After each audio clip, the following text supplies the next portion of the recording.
ഷീനയാണ്. അപ്പൊ എല്ലാരും സുഖായിരിക്കുന്നു, അൽഹംദുലില്ലാ നമ്മൾ സുഖായിരിക്കുന്നു. എന്തൊക്കെയുണ്ട് വിശേഷങ്ങൾ?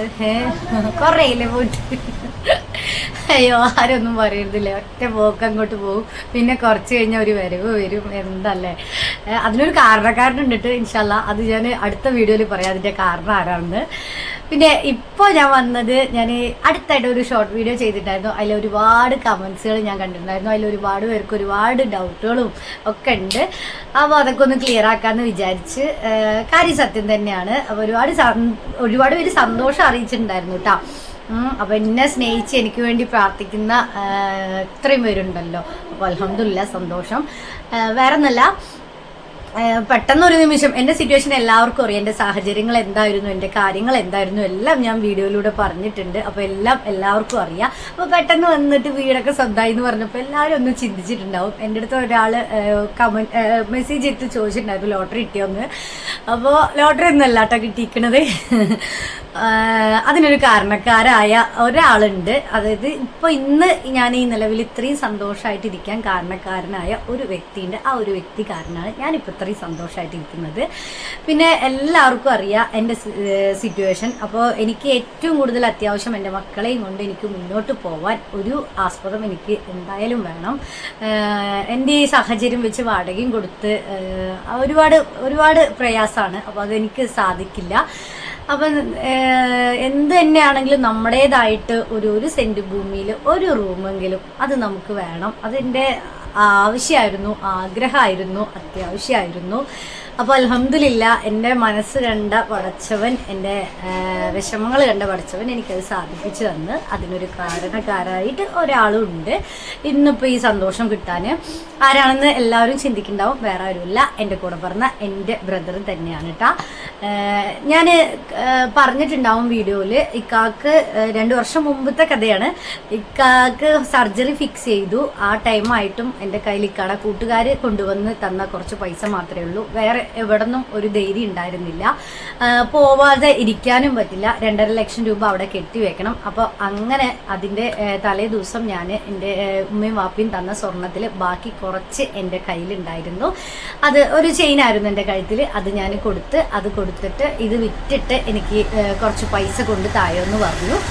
അത് വിൽക്കാതെ അതിനെ പണയം വെച്ച് സ്വന്തം റിസ്കിൽ പലിശ കെട്ടി നിലനിർത്തി കൊണ്ടുവന്ന് അതിൻ്റെ 90% കടം ഞാൻ വീട്ടി. ഇനിയും 10% വീട്ടാനുണ്ട്. എന്നിരുന്നാലും എനിക്കത് എടുത്ത് തന്ന്. ഇപ്പോൾ എല്ലാവർക്കും അറിയാം സ്വർണത്തിൻ്റെ വില എന്തെന്ന്. അങ്ങനെയാണ് എനിക്ക് ഈ വീട് സ്വന്തമാക്കാൻ സാധിച്ചത്. പിന്നെ ഈ വീടിനോട് എനിക്കൊരു പ്രത്യേക സ്നേഹമുണ്ട്. എൻ്റെ ജീവിതത്തിൽ, അതായത് ഇപ്പോൾ ഈ വയസ്സിൽ ഞാൻ ഏറ്റവും കൂടുതൽ വിഷമവും പ്രയാസവും അനുഭവിച്ച സമയത്ത് ഞാൻ ഈ വീട്ടിലായിരുന്നു. എൻ്റെ കണ്ണീര്, എൻ്റെ പ്രയാസം, എൻ്റെ വേദന ഒരുപാട് ഈ വീട് കണ്ടിട്ടുണ്ട്. ഞാൻ അനുഭവിച്ച കഷ്ടപ്പാട്, എൻ്റെ വിഷമം എല്ലാം ഈ വീട് കണ്ടിട്ടുണ്ട്. അപ്പോൾ നമുക്ക് നമ്മുടെ പ്രയാസത്തിൽ നമ്മുടെ കൂടെ നിന്നവരെ നമുക്ക് പെട്ടെന്ന് അങ്ങോട്ട് തള്ളിക്കളയാൻ പറ്റില്ല. അതിൽ കുറേ ആൾക്കാർ എൻ്റെ മുമ്പിലുണ്ട്. അതായത് സോഷ്യൽ മീഡിയ വഴി പരിചയപ്പെട്ട് എന്നെ സഹായിച്ച്, എന്തിന് നമ്മൾ പൈസ കൊണ്ട് തന്നെ സഹായിക്കണം എന്ന് ഒരു ഇതുമില്ല.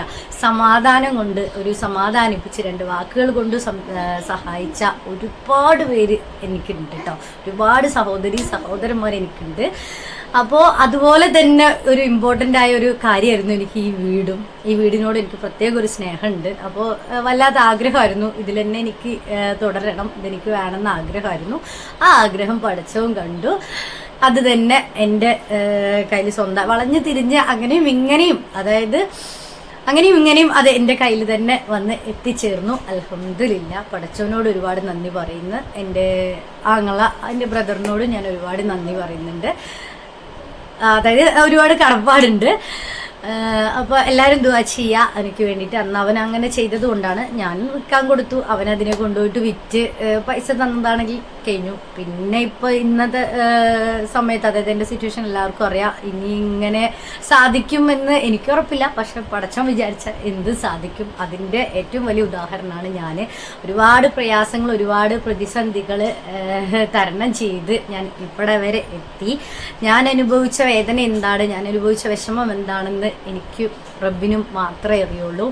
അതായത് ഒന്നിനും സ്വന്തമായി എണീറ്റ് നടക്കാൻ പോലും വയ്യാത്ത ഭർത്താവിനെയും കൊണ്ട് 2 കുഞ്ഞു മക്കളെയും കൊണ്ട് സ്വന്തം വീട്ടിലോട്ട് വന്ന് ഇരിക്കുന്ന അവസ്ഥ എന്താണെന്ന് ഏറെക്കുറെ എന്നെപ്പോലുള്ള ആൾക്കാർക്ക് മനസ്സിലാവും. ആ വിഷമം എത്രത്തോളമാണെന്ന്. നല്ലപോലെ അല്ല വരുന്നത്, ഒന്നിനും വഴിയില്ലാതെ, കയ്യിലൊന്നുമില്ലാതെ, ഇനി എന്ത് എന്നറിയാതെ ഞാൻ വന്നിരുന്ന അപ്പോൾ ഞാൻ അനുഭവിച്ച വേദന. ഞാൻ എൻ്റെ ഉമ്മാനെ കെട്ടിപ്പിടിച്ച് കരഞ്ഞിട്ടുണ്ടായിരുന്നു. ഇന്നും എനിക്ക് ആ ഓർമ്മ ഉണ്ട്. എന്താണ്, ഞാൻ എൻ്റെ ഉമ്മാനെ കെട്ടിപ്പിടിച്ച് എനിക്ക് താങ്ങാൻ വയ്യ. ഇക്കാനോടും കാണിക്കാൻ പറ്റില്ല, ഇക്കാനോട് ആ സമയം വിഷമം കാണിക്കാൻ പറ്റില്ല. അപ്പം ഞാൻ എൻ്റെ ഉമ്മാനെ കെട്ടിപ്പിടിച്ച് കരഞ്ഞിട്ട് പറഞ്ഞ വാക്കുകൾ ഇന്നും ഞാൻ മറക്കില്ല. ഇനി ഞാൻ എന്തമ്മ ചെയ്യുക, ഞാൻ എന്താ ചെയ്യുക, എനിക്കൊരു വഴി. അന്ന് സോഷ്യൽ മീഡിയ ഒന്നുമില്ല എൻ്റെ കയ്യിൽ. പിന്നെ അതിന് ശേഷമൊക്കെയാണ് ഞാൻ സോഷ്യൽ മീഡിയ സ്റ്റാർട്ട് ചെയ്തത്. ഇനി ഞാൻ എന്താ ചെയ്യുക, എന്താ ഞാൻ ചെയ്യുക പറഞ്ഞിട്ട് കെട്ടിപ്പിടിച്ച് കരഞ്ഞൊരു കരച്ചിലുണ്ട്. അടച്ചോനെ, അതെനിക്ക് മറക്കാൻ പറ്റില്ല. നമ്മൾ ചിലത് അങ്ങനെയാണ്, കരഞ്ഞു പോകും. പറഞ്ഞ എപ്പോഴും ഞാൻ ചിരിച്ചിട്ടല്ലേ നിങ്ങളത് വീഡിയോ ആയിട്ട് വരിക, ഒന്നും ചിരിച്ചിട്ട് തന്നെ മതി. അപ്പം എൻ്റെ ഉമ്മ എന്നെ സമാധാനിപ്പിച്ച് പറഞ്ഞിട്ടുണ്ടായിരുന്നു, എൻ്റെ മകൾ എന്തിനാണ് വിഷമിക്കുന്നത്, നീ അങ്ങനെ ഒറ്റയ്ക്കാണോ, നീ ഒറ്റയ്ക്ക് വന്ന ആളാണോ, നിനക്ക് ഞങ്ങളൊക്കെ ഇല്ലേ, ഞങ്ങളൊക്കെ പിന്നെ എന്തിനാണ്, നിനക്ക് ഞങ്ങളില്ലേ എന്ന് പറഞ്ഞ് സമാധാനിപ്പിച്ച് എല്ലാ സമയവും കടന്നു പോവും, ഈ സമയവും കടന്നു പോവും, എൻ്റെ മോള് വിഷമിക്കണ്ട, പടച്ചോനല്ലേ ഈ വിധി തന്നത്, പടച്ചോൻ ഇതിലെല്ലാം എന്തെങ്കിലും ഒരു വഴി കണ്ടിട്ടുണ്ടാവും എന്ന് പറഞ്ഞിട്ട് സമാധാനിപ്പിച്ച് എന്നെ. അതായിരുന്നു എൻ്റെ ലാസ്റ്റത്തെ പൊട്ടിക്കരച്ചിൽ. അത് കഴിഞ്ഞിട്ടാണ് ഞാൻ ഒരാഴ്ചത്തോളം, ഞാൻ പറഞ്ഞിട്ടുണ്ട് വീഡിയോസിലൊക്കെ, ഒരാഴ്ചത്തോളം ഞാൻ അവിടെ ഇരുന്ന്, അതായത് അതിനെക്കുറിച്ചൊന്നും ഞാൻ ഇപ്പോൾ പറയുന്നില്ല. അതിനുശേഷം ഒരാഴ്ച കഴിഞ്ഞിട്ടും സാഹചര്യങ്ങളൊന്നും അനുകൂലമല്ലാതായപ്പോഴാണ് ഞാൻ ഇങ്ങോട്ട് മാറി ഈ വീട്ടിലോട്ട് വന്നത്. അപ്പോൾ അത്രയും പ്രയാസ സമയത്ത് എൻ്റെ കൂടെ ഉണ്ടായിരുന്ന ഈ വീട് എനിക്ക് സ്വന്തമായിട്ട് അതിൽ തന്നെ തുടരുന്ന ആഗ്രഹം ഉണ്ടായിരുന്നു. അപ്പോൾ അൽഹംദുലില്ലാഹ് സാധിച്ച്.